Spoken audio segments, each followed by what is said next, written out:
आ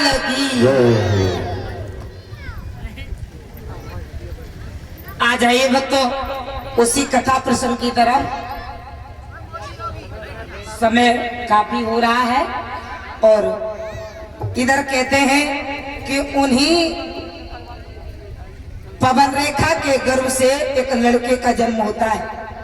परीक्षित महाराज, घर में सपूत पैदा हो तो सगुन होते हैं महाराज, और जब घर में कपूत पैदा हो तो अब सगुन के अलावा और ना कुछ हो तो महाराज। अब रानी पवन रेखा ने जब उसको लड़के को जन्म दिया, अब अंदाजा लगाना कि वो सपूत है या कपूत है। क्या क्या होने लगा कि पैदा होते ही आप बालक के आंधी तूफान मचाने लगे, बिजली चमकी, आकाश में एक महाप्रलय सी आने लगी कि घन घन करके घन उमड़ उठा, धड़कने लगी धरती की गुत्थुरी, आया उफान तालाबों में हिल गई पार कि कम तो तलब में पड़ गयो और मलिन सूर्य का भेष, घोर घड़ी नक्षत्र में सब प्रगट भो कंसेश। घोर घड़ी नक्षत्र में वो लड़का पैदा हुआ और उसका नाम क्या रखा गया? वो यज्ञपति महाराज, उस लड़के का नाम क्या रखा? कंस। जिसका कोई वंश नहीं उसका नाम कंस। यथा नाम तथा गुण। अब जैसो वाको नाम और वैसे ही वाके अंदर गुण आने लगे। और ये बात सत्य है भक्तों। कहते हैं भाइयों, ये मैं अपनी तरफ से नहीं कह रही हूं, ये हमारा पुराण कहता है कि बच्चे के नाम से ही आधे गुण बच्चे के अंदर प्रारब्ध हो जाते हैं। इसीलिए कहते हैं कि घर में जब कभू लड़का बिटिया पैदा होए परीक्षित महाराज, तो हमेशा बच्चों के नाम अच्छे रखना चाहिए। देखा पहले की माताएं बहनें अपने बच्चों के नाम कैसे रखा करती थी? शेर सिंह, नाहर सिंह, बबर शेर। और तब के वीर पुरुष बड़ा शक्तिशाली और बहादुर हुआ करते थे। पहले की माताएं बहनें भैया पढ़ी लिखी जरूर ना हो करती थी, लेकिन गुणी बहुत हो करती थी, क्योंकि बच्चों के नाम ऐसे रखो करती थी भगवान के नाम पे कि पूरे दिन भगवान को भजन भले ही न कर पाए, पर जितनी बार अपने बच्चे को बुलाए उतनी बार तो कम से कम मुंह से भगवान का नाम निकल ही जाए। ऐसे ऐसे अपने बच्चों के नाम रखा करती थी। और अब एक आध देविया कहूँ रखी थी, रखियो दे लला को नाम शेर सिंह, तो शेर सिंह पल्ले मोहल्ला में गए तो कुत्तन ने खींच डाले। अब ऐसे तो शेर सिंह है भैया। हाँ, क्योंकि अब वीरता आए कहां से? माता बहनें पता नहीं कैसे नाम रखती हैं। जैसे पहले कुतियन के पिल्लन के नाम हो करता थे ना, टिंकू, पिंकू, चिंटू, शैम्पू, टेम्पू, बसें, ठेला, ट्रक, हाँ, कलुआ, ललुआ, झबुआ, भूरा, हगुआ, मुथुआ।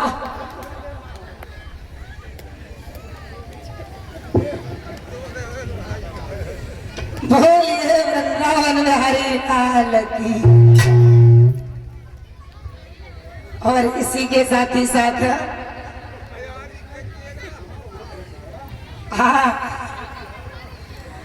ये 50 रुपए का जो हमारे लिए पुरस्कार आया है, ये संतोष टेंट लाइट साउंड सर्विस, ये जो मधुर मधुर झनकार में और कभी खट्टी मीठी आवाज में भी बज जाता है। हाँ, ये संतोष टेंट लाइट एवं साउंड सर्विस, इसका पता main market Kampil Farrukhabad. Sound भैया जी की तरफ से हमारे लिए 50 रुपए का पुरस्कार आया है। भगवान से आशीर्वाद की कामनाएं करेंगे। तुम्हारी ना लला संतोष है। अच्छा भैया है तुम्हारे। अच्छा संतोष भैया जी की तरफ से, साउंड वाले भैया जी की तरफ से 50 रुपए का पुरस्कार आया है। भगवान से आशीर्वाद की कामनाएं करेंगे। मुरलीधर कन्हैया की कृपा दृष्टि बनी रहे। बोलिए वृंदावन बिहारी लाल की। लला तो अब खड़े हुए की बहुत आदत है।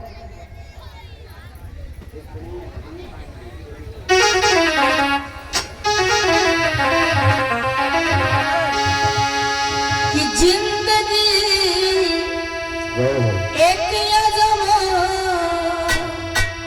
मोड़ पर आ खड़ी थी और तुम आए, और तुम आए, और तुम आए, और तुम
सुखदेव जी समझाते हैं राजन परीक्षित, कहते हैं भक्तों इधर कंस आगे चल करके भाई कुछ सयाना होने लगा। अब उसके साथ में छोटे छोटे बच्चे खेलने लगे और कंस तो भैया कंस और बचपन में ही ऐसे ऐसे उपद्रव करने लगो। काऊ बच्चा को हाथ तोड़ दे, काऊ को पैर तोड़ दे, काऊ को उठाए के यमुना में फेंक आए, कोई देविया गोबर के कंडा बनाए के रखी जाए तो वो जाए पीछे से कंडा में दे डंडा सब फोड़ डाले कंडा। कोई देविया बताए दो नाम, बताए दो का है, बताओ बताओ बताए दो भाभी, बताए दो अपन उन्हीं को बताए दो। अच्छा उमेश की तरफ से 50 रुपए का दान आया है। भगवान से आशीर्वाद की कामनाएं करेंगे। बोलिए भक्त वत्सल भगवान की, वृंदावन बिहारी लाल की। सुखदेव जी समझाते हैं राजन परीक्षित, बचपन में ही जब कंस बड़े बड़े उपद्रव करने लगा तो एक बार एक छोटो से लड़का रहे जब कंस की चाल नहीं समझ पाओ और पास में बुलाओ भाई लला पिलपिले तुम सुस्त ही बैठे रात हो। बताओ भैया क्या कह रहे हो? कह रहे तो रोते ही से बैठे रात तुम मोह रोके जैसो ही लगा तो रात हो। अच्छा केला खाए ले भैया मुझे ना खाने में खाना खाया हूँ। अब खाए ले बताओ भैया क्यों बुलाए रहे हो तुम मुझे? केला ना खारो मन मन भावे मुड़ी हलावे। हाँ समझ गया हो तू। बता भैया। चले यमुना की सैर करके चले गो। तू बताए रहो तो चले चलेंगे चलो। चले हाँ। तेरे घर जो खुलो है ना, तेरी अम्मा कहाँ चली गई? भाई अम्मा हाँ गोबर पाथन गई हुई है। पता ना यार, घर पे तुम्हारे इतनी पता है। तो तू ही घर की रखवाली कर रहा हो। हाँ भैया। ये दादी अम्मा से कह दे ये घर में खा रहे हैं, तू हम घुमाए ना तो। दादी अम्मा घर देखे रही हो, हम कंस भैया ऐसा खेलन जाएगा ठीक है।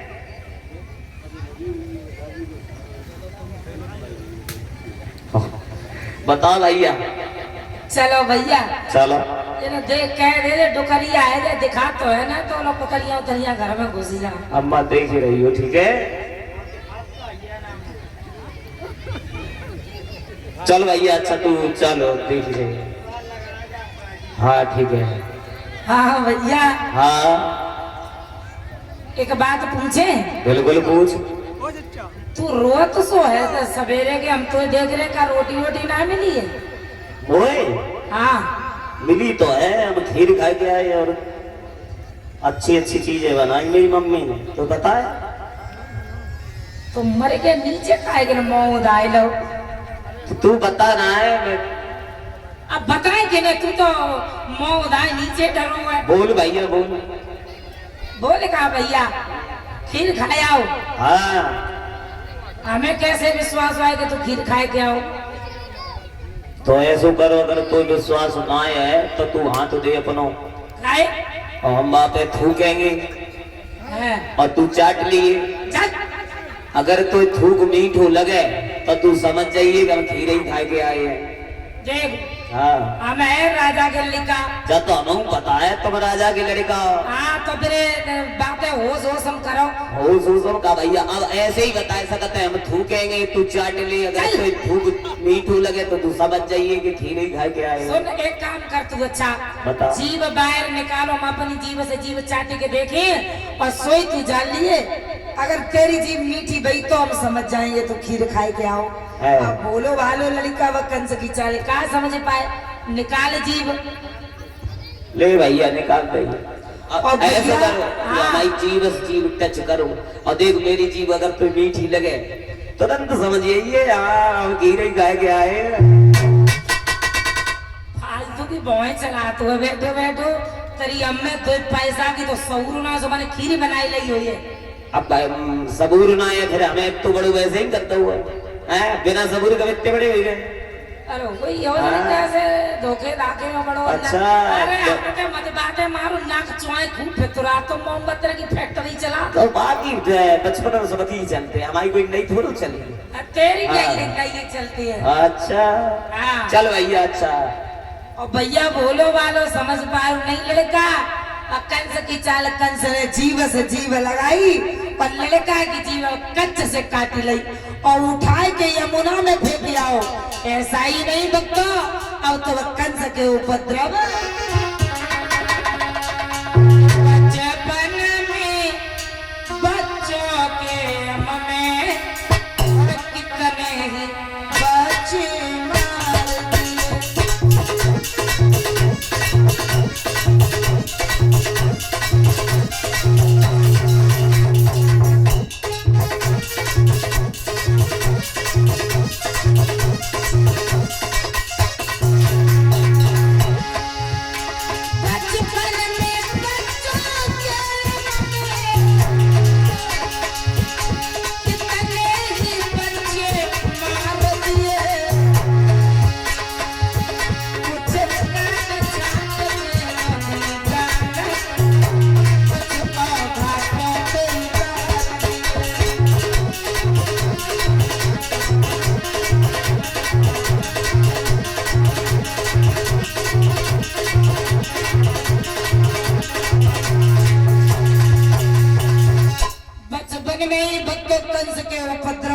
चले गए।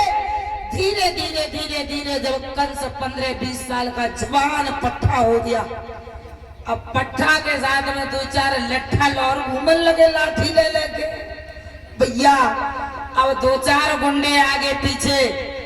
कंस कहने लगा है भैया तू मेरे साथ है ना?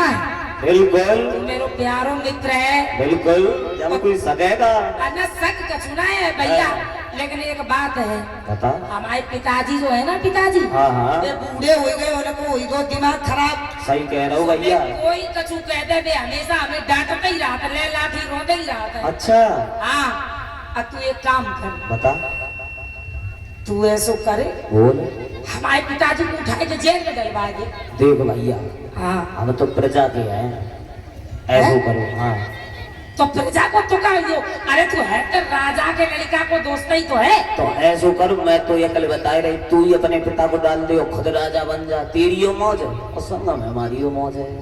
सही कह रहे हो भैया। हाँ। लेकिन आप पिताजी को तो तू थोड़ो बहुत अगर हाँ, मदद तेरी भूल करेंगे, लेकिन पीछे पीछे आगे ना बाई चांस तुम पकड़े गए और संगम हमको फांसी हुई है, महाराज मदद करेंगे, पीछे ही से करेंगे, आगे तो वही रहो। चल ठीक है, चलो। और 22 समय भैया कंस गुंडों को लेकर के पहुंचा, अपने पिताजी को उठा कर को जेल में डाल दिया और स्वयं मथुरा का सम्राट बनकर के गद्दी पर बैठ गया। अब तो कंस के जयकारे लगने लगे, बोलिए भोजराज कंस की, बोलिए भोजराज कंस की। कितने मन से जयकारों लगा रहे थे, लगा थे कंस के ही बन सके। बोलिए वृंदावन बिहारी लाल की जय हो। जब कंस राजा बन गया, कि कंस बना भूपाल, सुना लाल सभा के भाई, और सब राक्षस प्रयार साई वीर बलिदाई।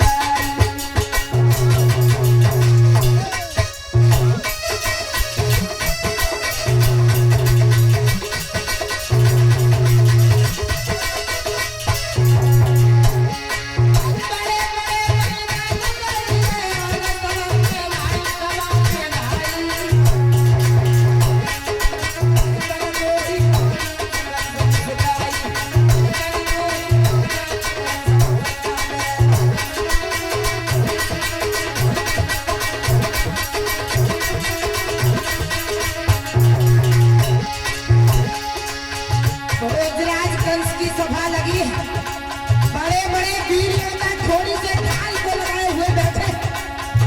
जब गणगणे गीत गाती है तो सभा से वाह वाह की आवाज आती है। गणपातों की लड़ाई गाई है, सासुर को मुस्काई।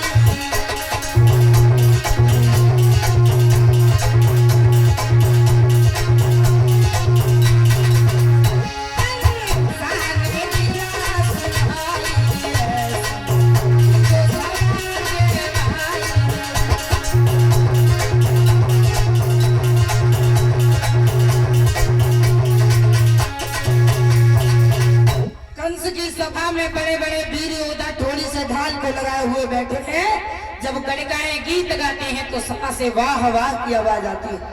ऐसा ही नहीं भक्तों, अब तो कंस को जब शासन आएगा भैया, हमारे सुबोधपुरी जैसे महात्मा लोग रहे ना कंस के शासन में, महात्मा लोगन की तो यज्ञपति महाराज ने दशा खराब कर दी। हाँ, एगो लंबो सो पजामा सिलवाओ तो बाकी एक टांग खूब खिंचुआ कर दी, एक जग से कटवाई दी, और कुली नंबर वन वाली टुपिया और खोपड़े में लगाई दी। सड़ी गली सी रोटी मिले, और कहीं सुनो, अगर भगवान को भजन करते भाई मिल गए तो फटो पजामा मिलो, जूता लो जाइए। और भैया कंस कहने लगा, मंत्री जी, मंत्री, हमारे सारे राज्य में अनाउंस कर दो कि आज से हमारे राज्य में कोई पूजा पाठ हवन यज्ञ नहीं करेगा। जो आज्ञा महाराज। और जितना घी तुम धावन में सुबह सुबह जला करके राख कर देते हो ना, उतना घी खा करेगा अपनी हड्डी को मजबूत बनाना लड़ने के लिए। जी महाराज और बिल्कुल। मंत्री जी कहिए। तो 50-50 किलो खा लेते हैं ये सभी लोग सुबह उठ करके, और 10-10 बार लेटरिन जाते हैं। हाँ महाराज बिल्कुल सही कह रहे हैं आप, ये बात तो आपने बिल्कुल सही कही। एक बार लेटरिन जाने पर 1000 रुपए टैक्स हो।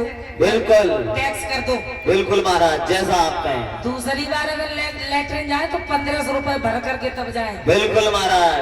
और 22 समय पे भक्तों कंस के शासन में बड़ा बुरा हाल है।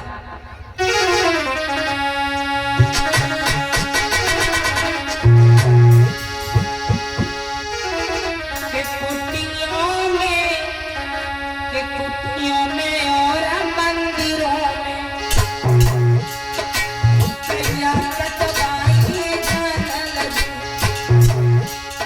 भूतल की सारी आत्माएं सब आहट चिल्लाने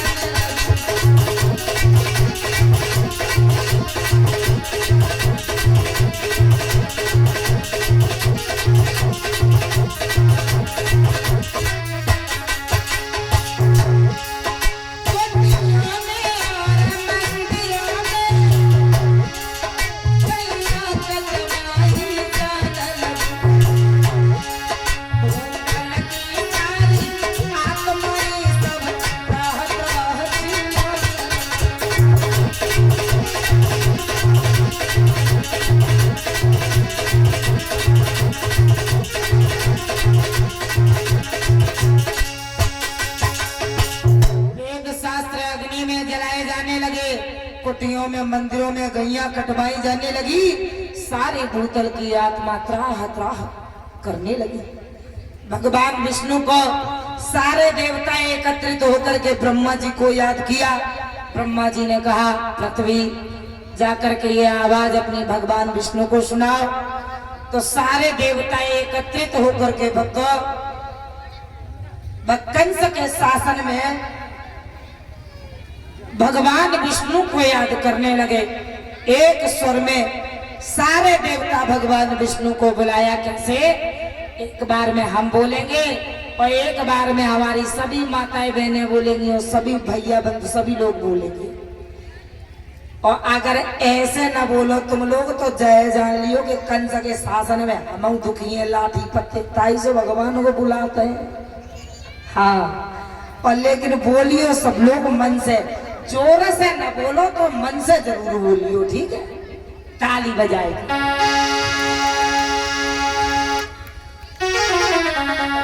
कि गोविंद सहारा बन जाओ, गोपाल सहारा बन जाओ, गोपाल सहारा बन जाओ।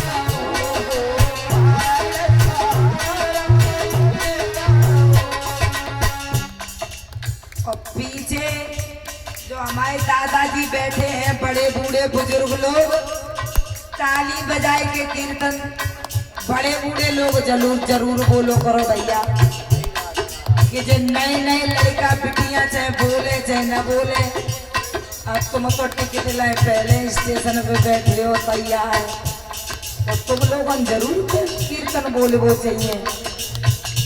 तासो ताली बजाए के जोर से बोलो।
क्या बात है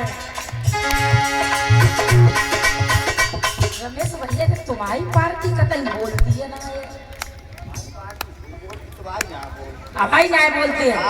अब ऐसे ही चुप ही रहो करो, बेचारी सब घरे के चिल्लाती हैं। और चिल्लाइयो क्यों ना, महारानी लक्ष्मीबाई है। आए भैया सुभाष चंद्र बोस हैं, राणा प्रताप हैं। जय महाराणा प्रताप, हाँ, सुभाष चंद्र बोस, सुभाष चंद्र बोस। महारानी लक्ष्मीबाई ने अगर ललकार लगाए जाए भाई तो जितने जो बोस बैठे हैं सब खरगोश बन जाइए। अच्छा बुलवाए के देखा खरगोश बन गए। अब तो मैं ऐसे ही राम के पास हूँ। ऐसे ही क्यों और इसी बीच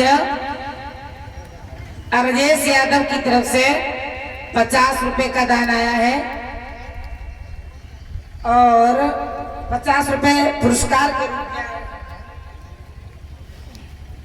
और इसी बीच पिंटू यादव की तरफ से ये पिंटू यादव की तरफ से हमारे लिए 101 रुपए का पुरस्कार आया है। भगवान से आशीर्वाद की कामनाएं करेंगे। मुरलीधर कन्हैया की कृपा दर्शी बनी रहे, भगवान हमेशा धन धाम से परिपूर्ण बनाए रखे। और भैया लोगों की एक भजन की फरमाइश है।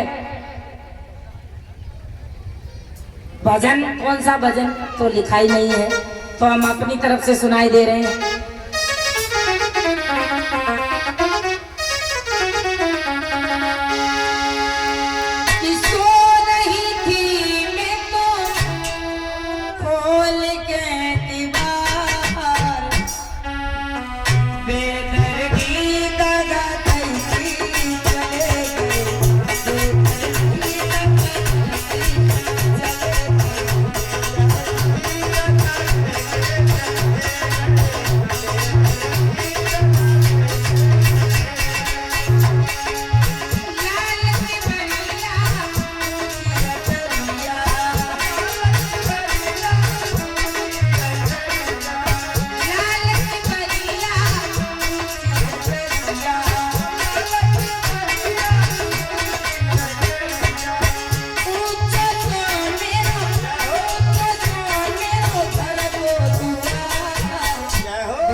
सभी देवताओं ने भगवान विष्णु को बुलाया। भगवान विष्णु आकाशवाणी करते हैं कि हे देव गणों, हे मुनि वृंदो, रो रो कर मुझे रुलाओ ना। हे वसुंधरे विश्वास रहे, अब ज्यादा कष्ट उठाओ ना। कि विश्वास करो, धीरज धारो, निश्चय ही काल आ रहा है और पृथ्वी का भार हटाने को पृथ्वी ही पाल आ रहा है। कि तुम भी जाओ भूमि पर और धरो यादवी रूप, हरे आऊंगा यदुवंश में सो बन कर यादव भूप। भगवान विष्णु ने आकाशवाणी की, इस देवताओं जाकर के तुम यदुवंश में अवतार लो और मैं तुम्हारी पीड़ा को हरने के लिए यादवों का भूप बन करके यदुवंश में अवतार लेकर के आ रहा हूँ। बोलिए वृंदावन बिहारी लाल की, बोलिए भक्त वत्सल भगवान की।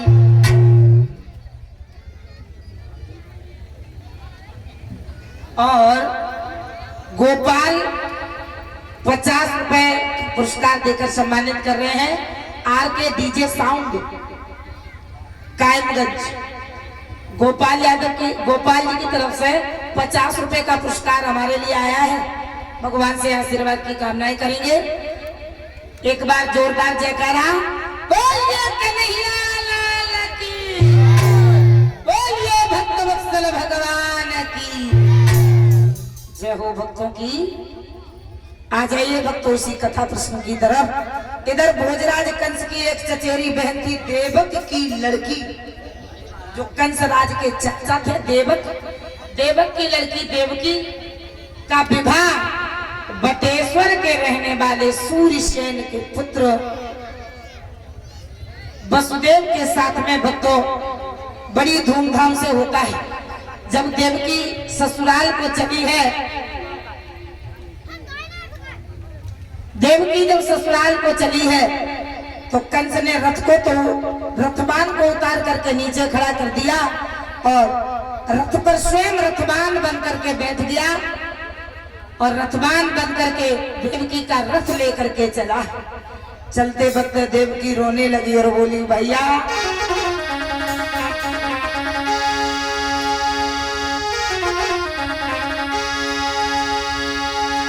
कि काहे को ब्याही दई विदेश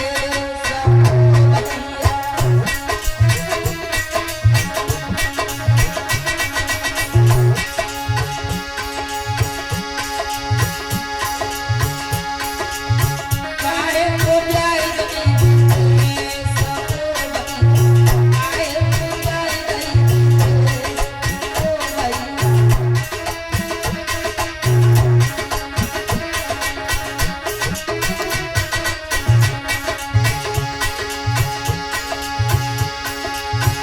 और इसी बीच एक गौरव शर्मा सनौर मुकेश शर्मा 50 रुपए का पुरस्कार देकर के सम्मानित कर रहे हैं और इनकी एक फरमाइश का गाना है, न करते प्यार न करते प्यार जो हम जनते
बोले भक्त वत्सल भगवान की।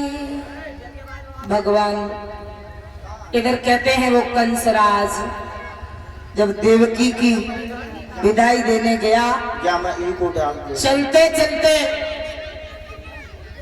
हेलो आगे चल करके हेलो। अटक जाता है। हेलो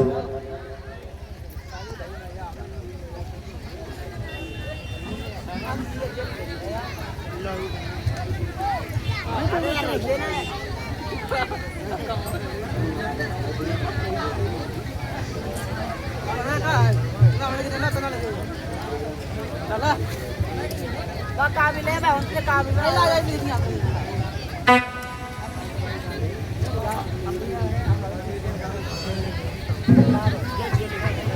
बोलिए भक्त वत्सल भगवान की। और आप लोगों के समक्ष कुछ ही समय के तत्पश्चात भगवान कृष्ण और बाबा वसुदेव जी की झांकी आएगी और आप लोग शांति का दान देते रहे। बोलिए कन्हैया लाल की। भगवान कृष्ण की भगवान विष्णु की आकाशवाणी सुनकर के सारे देवता यदुवंश में अवतार लेने लगते हैं और भगवान के आने की प्रतीक्षा करने लगते हैं। सुखदेव जी समझाते, हे राजन परीक्षित, कहते हैं भक्तों, इधर आकाशवाणी जब होने लगती है, रथ रुक जाता है तो आकाशवाणी हुई कि ओ कंस, अरे जिस बहन को तू इतने नाजों के साथ में विदाई देने जा रहा है, उसी का आखिरी बालक, उसका 8वां बालक तेरा काल होगा, काल होगा और काल होगा। कहते हैं भक्तों, कंस जब इस प्रकार से आकाशवाणी सुनता है तो देवकी के पास पहुंचा, चेहरे की तरफ देखने लगा, ये बहन मेरे काल को पैदा करेगी, हम इसलिए नहीं रखेंगे, देखे मेरा काल कहां से आ जाए। और भक्तों जब इतनी बात सुनी है कि देवकी ने कि मेरा भैया जो है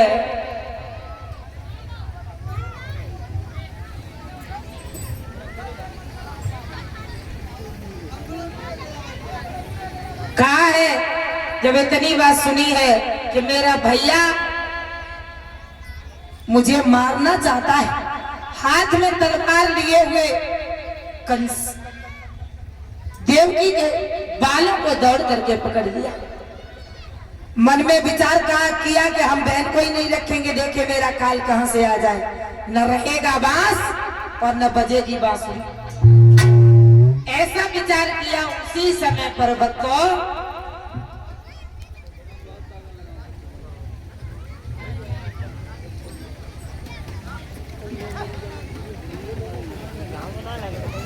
और उसी समय पर भक्तों देखा है, कंस ने हाथ से म्यान से तलवार खींच करके जब देवकी पर वार करना चाहा, उसी समय पर कंस एकदम से तलवार लेकर जैसे ही झपटा तो देवकी के बीच में वसुदेव जी आ जाते हैं।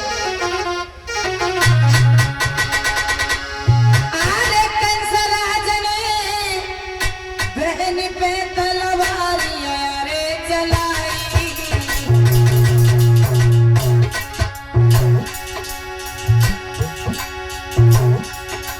वसुदेव कुमार रे कंस की, वसुदेव कुमार ने कंस की है गई तुरंत तलाई।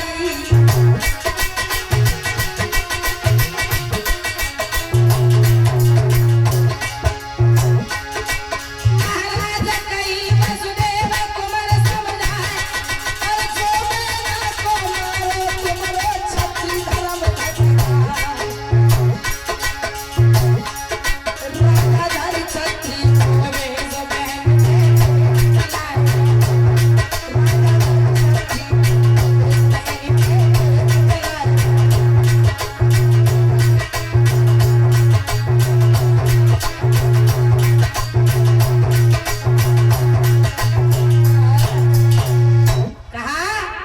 राजा एक क्षत्रिय होकर के तुम्हें एक अबला पर इस प्रकार से हाथ उठाना शोभा नहीं देता है। तुम्हें वसुदेव जी कहने लगे, हमें ये बताइए कंसराज, तुम्हें अपनी बहन से डर है या इसकी संतान से डर है? बोले हमें बहन से कोई डर नहीं है, हमें इसकी संतान से डर है, और वो भी 8वीं संतान से। अच्छा, तो वसुदेव जी कहने लगे, कंसराज तुम हमें हथकड़ी बेड़ियां डाल करके जेल में डाल दो, और ये हम कसम खा करके कहते हैं कि देवकी की एक एक संतान हम तुम्हें देते जाएंगे। कंस ने वक्त ऐसा ही किया। हथकड़ी बेड़ियां डाल करके जेल में डाल दिया। जेल में पड़ी हुई देवकी रो रही है, आंखों से आंसू बह रहे हैं और रो रही है और कह रही है, प्रभु आखिर में ऐसे मैंने कौन सा बड़ा पाप कर दिया।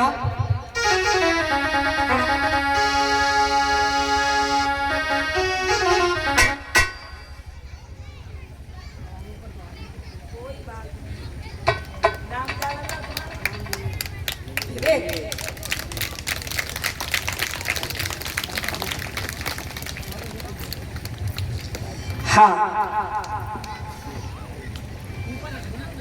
और इसी के साथ ही साथ बहुत बहुत धन्यवाद। इसी के साथ ही साथ भक्तों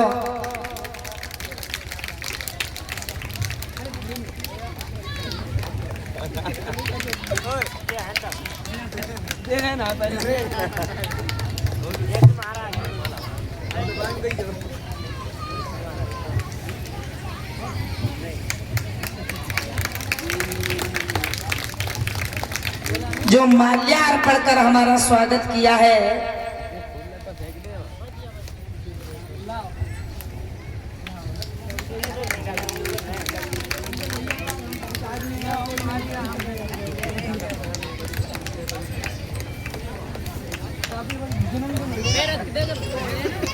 ये विवेक की तरफ से 100 रुपए का पुरस्कार आया है और विकास की तरफ 100 रुपए का पुरस्कार आया है, गोविंद की तरफ से 100 रुपए का पुरस्कार आया है और अनुराग की तरफ से 100 रुपए का पुरस्कार आया है। ये और डॉक्टर विकास की तरफ से 100 रुपए का पुरस्कार आया है। ये मिलकर के दोस्त हमें 100 रुपए से सम्मानित कर रहे हैं। भगवान से आशीर्वाद की कामनाएं करेंगे। मुरलीधर कन्हैया की कृपा दृष्टि बनी रहे। भगवान हमेशा और हृदय की तरफ से, ये भी उन्हीं के मित्र हैं, ये पांचों दोस्त मिल करके 100 रुपए से सम्मानित कर रहे हैं और हमारे गले में फूलों का हार डाल करके भव्य स्वागत किया है। भगवान से आशीर्वाद की कामनाएं करेंगे। 50 रुपया पिंटू यादव कारव के रहने वाले इनकी तरफ से आए हैं। भगवान से आशीर्वाद की कामनाएं करेंगे। मुरलीधर कन्हैया की कृपा दृष्टि बनी रहे।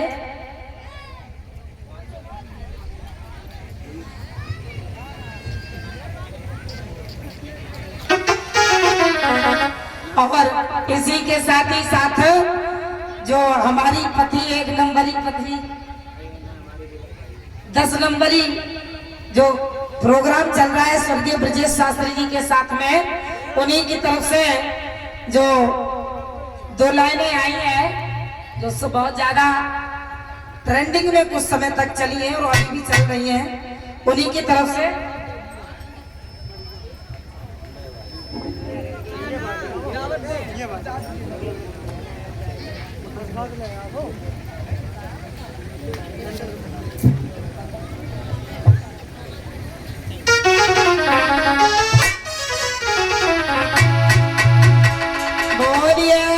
कंद भगवान की। पहले जो ये मिलकर के हमारा दोस्तों ने माल्यार्पण कर हमारा स्वागत किया है कि 5 दोस्त लाए मुझे फूलों का हार, बड़े न दे सुखी रहे परिवार और दुआ हमारी है।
पिताजी की फरमाइश आई थी, पति 1 नंबरी पत्नी 10 नंबरी से, कि एक पत्नी और पति में जब झगड़ा हो जाता तो पति महाराज जलेबी लेके आए उनकी पसंद की और उन्हें सामने अलमारी में रखे और वे बोले कि नाए हमारे बोला चाली, नाए हमारे,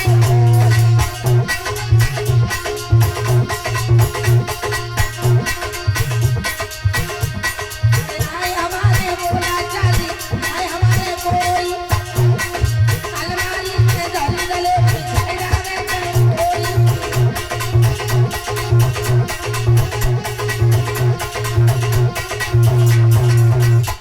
जब उनने जलेबी आती जो खाए नहीं, उनने शाम को कचौड़ी बनाई सो भाई अलमारी में उनने उधर नहीं। अब बोला चाली तो हती ना तो बेऊ बोली कि नाए हमारे बोला चाली, नाए हमारे बोली।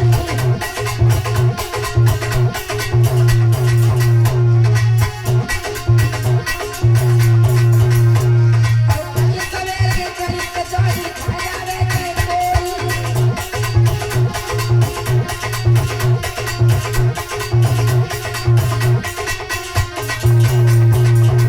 उनने सोची चलो कल लिए सवेरे की हैं, खाए लो कोई बात नहीं।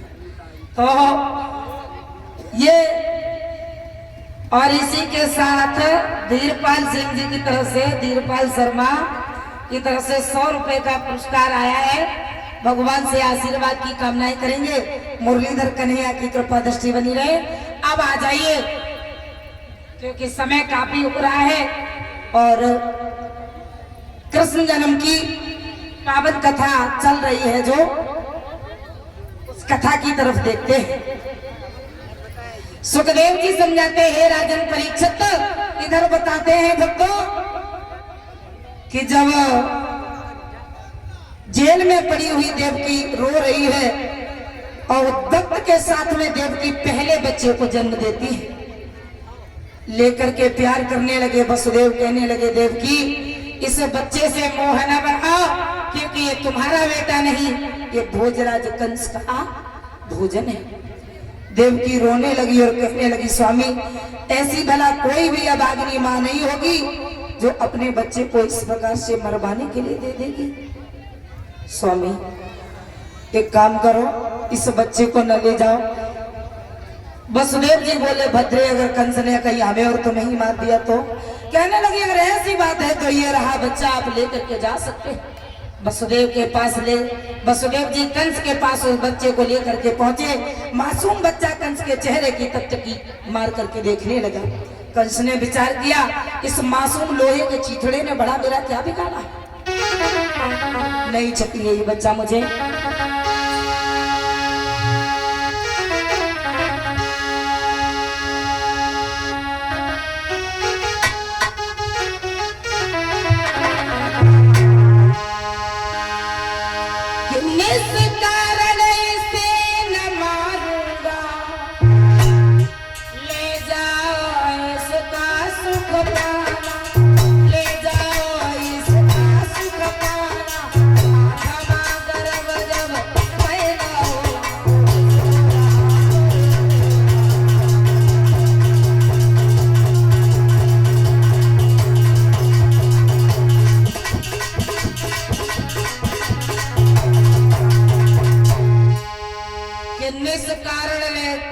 इसके न मारूंगा, ले जाओ इसका सुख पाना। 8वां गर्भ जब पैदा हो तब उसको यहाँ पर ले आना। इतना कह करके भक्त उसको लेकर के वसुदेव जी चले जाते हैं। देवकी की गोदी में बच्चा डाल दिया। देवकी उस बच्चे को लेकर के बहुत प्यार करने लगी, वो दुआएं देने लगी प्रभु मेरे भैया की लंबी उम्र हो। इसी प्रकार से देवकी का पहला बच्चा छोड़ दिया। इधर नारद जी ने मन में विचार किया कि अगर इसी तरीके से कंस बच्चों को छोड़ता रहा तो फिर भगवान जल्दी नहीं आ पाएंगे।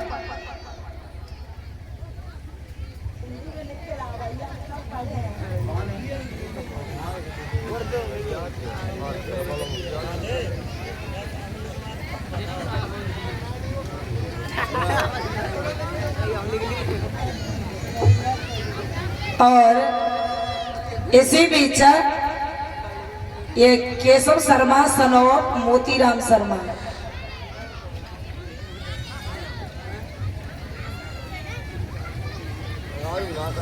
और इसी बीच इनकी जो फरमाइश है,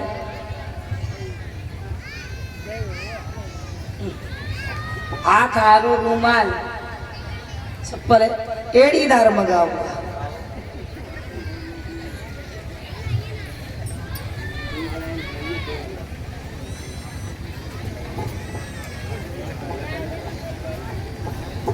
और ये जो इनकी जो फरमाइश है भैया जी की,